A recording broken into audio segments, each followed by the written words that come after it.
اعوذ باللہ من الشیطان الرجیم بسم اللہ الرحمن الرحیم وَإِنَّكَ لَعَلَى خُلُقٍ عَظِيمٍ۔ القرآن وضع میں تم ہو نصارا تو تمدن میں ہنود، وضع میں تم ہو نصارا تمدن میں ہنود، یہ مسلمان ہے جنہیں دیکھ کر شرمائے یہود۔ یوں تو تم سید بھی ہو، مرزا بھی ہو، افغان بھی ہو، تم سبھی کچھ ہو، بتاؤ تم مسلمان بھی ہو۔ واجب الاحترام ناظرین کرام، السلام علیکم۔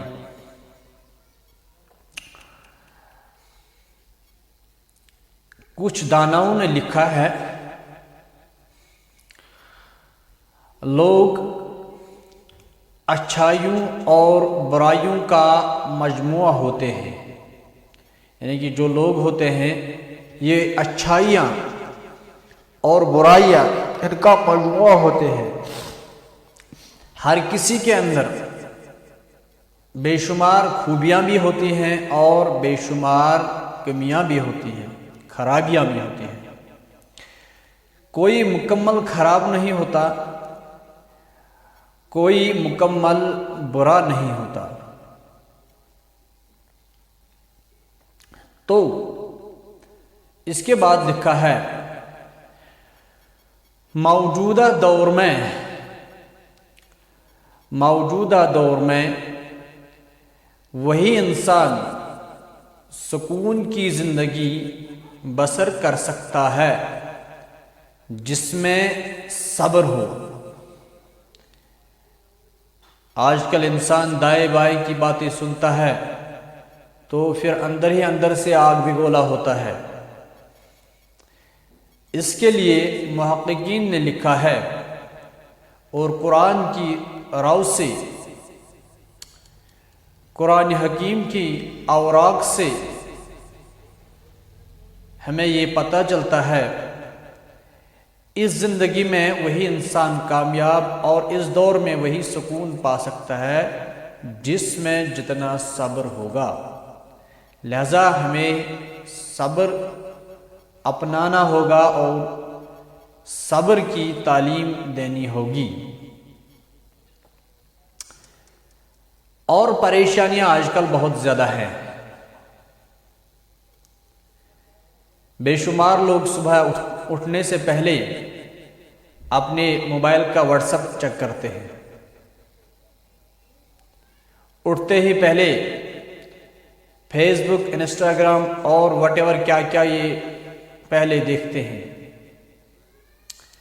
کاش یہ اٹھنے کے بعد ہاتھ منہ دھو لیتے، پہلے سب سے پہلے ان کی نظر قرآن پہ پڑنی چاہیے، اور اٹھنے کے بعد ہی ہماری سب سے پہلی نظر جو پڑتی ہے وہ موبائل فون پہ پڑتی ہے۔ پہلے 10 منٹ تک ہم موبائل فون ہی دیکھتے ہیں۔ تو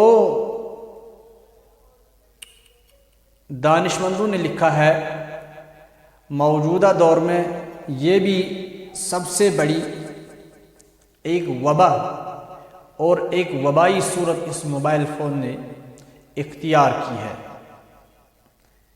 لیکن پریشانی اس لیے زیادہ ہے، قرآن کو چھوڑ کر ہم موبائل فون کو تقویت دیتے ہیں، موبائل فون کو افضلیت دیتے ہیں۔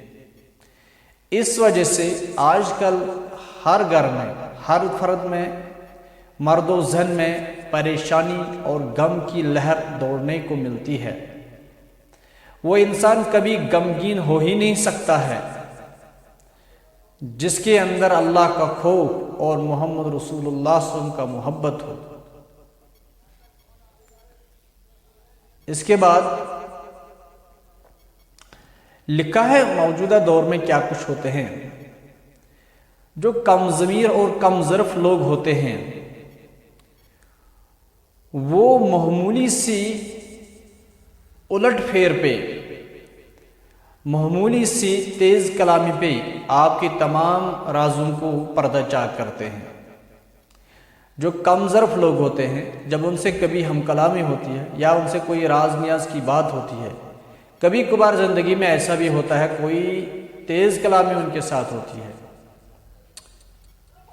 یا کبھی کبھار ان کے ساتھ ہم کلام ہوتے ہوئے تیز لہجہ اختیار کرنا پڑتا ہے، تو وہ کمینے ایسے ہوتے ہیں آپ کی تمام راز دوسروں کے ساتھ شیئر کرتے ہیں۔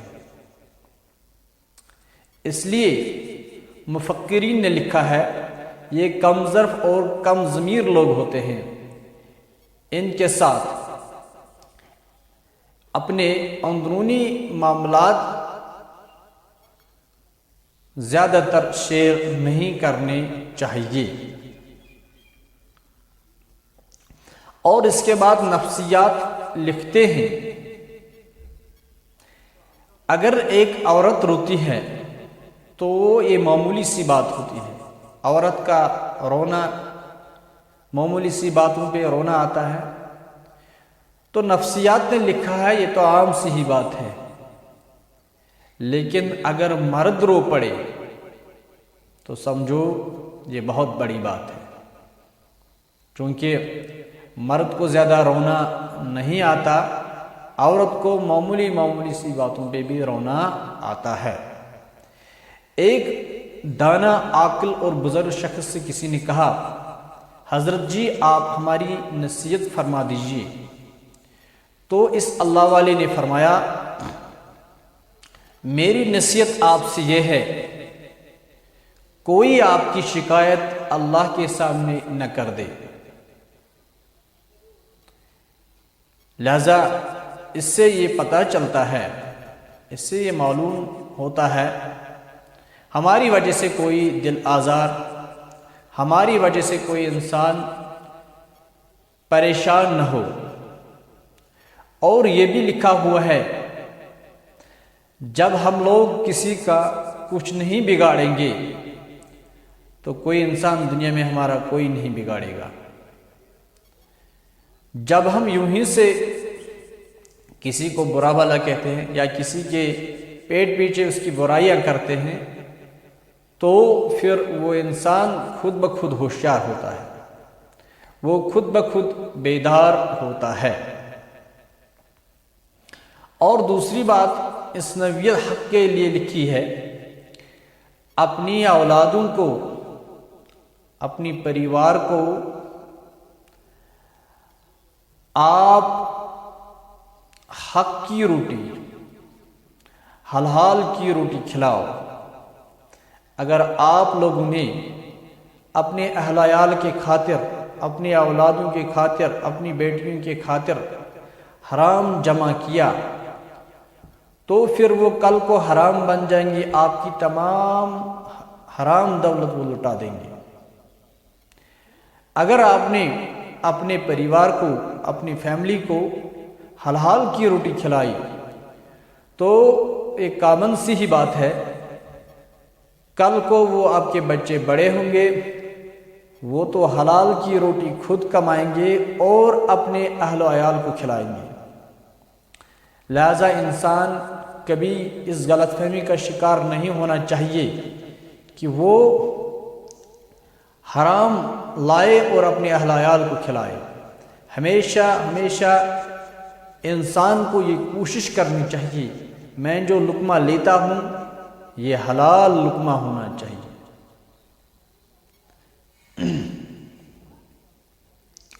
لہذا اس نوعیت سے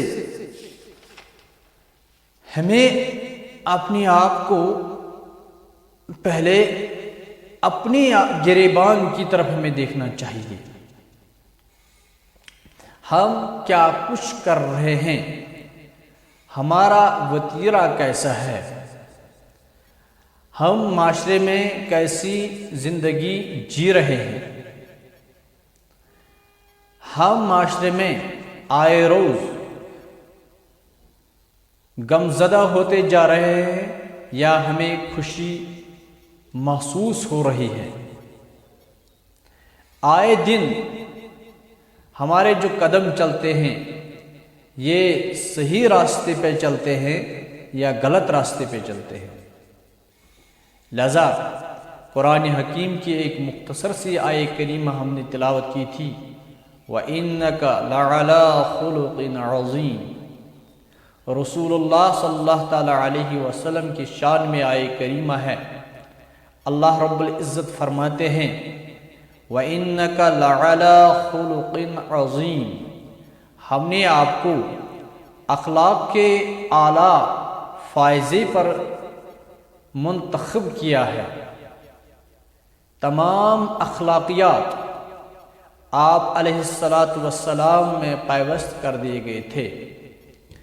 اگر اخلاقیات کا مجسمہ دیکھنا ہے، تمام اخلاق روئے زمین کی، وہ محمد رسول اللہ صلی اللہ تعالیٰ علیہ وسلم کی ذات اقدس میں تھے۔